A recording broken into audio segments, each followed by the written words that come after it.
Most Singaporean parents send their children to school. I homeschool mine. I'm an outlier.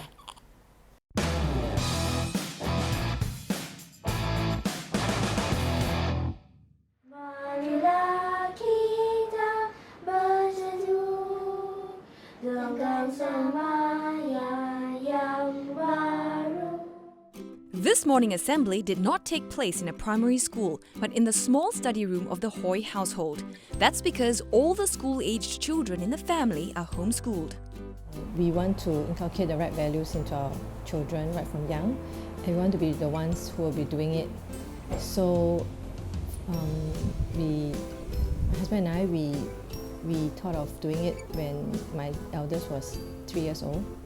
Homeschooling families like the Hoys are still uncommon in Singapore, and parents have to write to the Ministry of Education to seek exemption from compulsory education.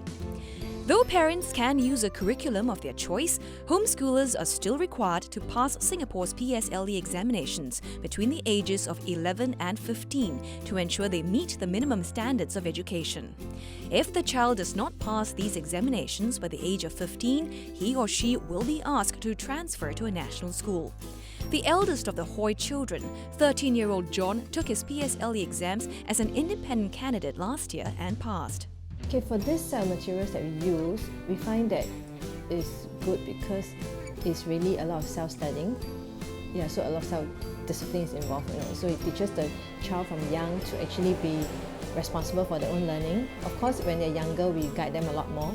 So when they're a bit older, we teach them how to set their goals for the day, so that when they wake up and they're ready for school, they already know what they're supposed to be doing for that day. They have in mind.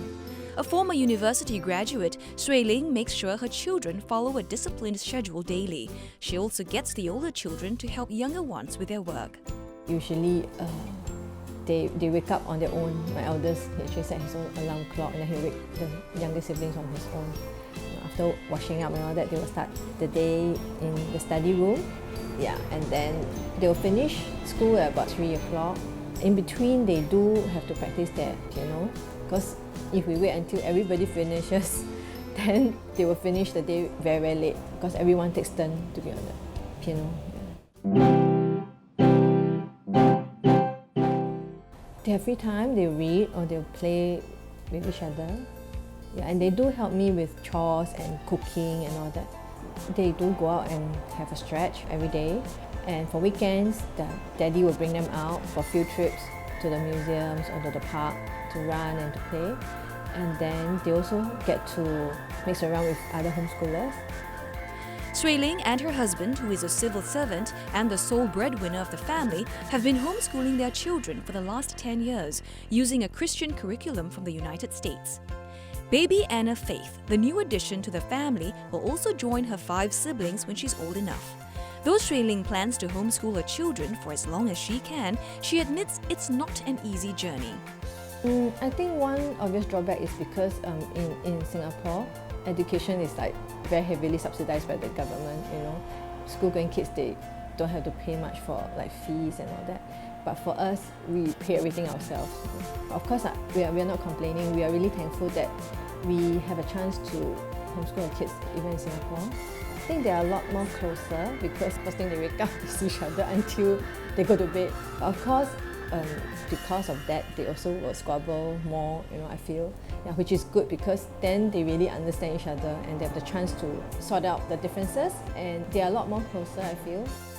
The program the Hoy children are learning also includes formal accreditations that will allow them to gain admission to universities. However, that's not the ultimate aim for Sui Ling and her children. We feel that it's not how smart you are, it's not what kind of paper qualification you have, but rather that you are trustworthy, and so to us, integrity and honesty are very, very important. Yeah, so we hope that they will display that, as part of them, as they grow up.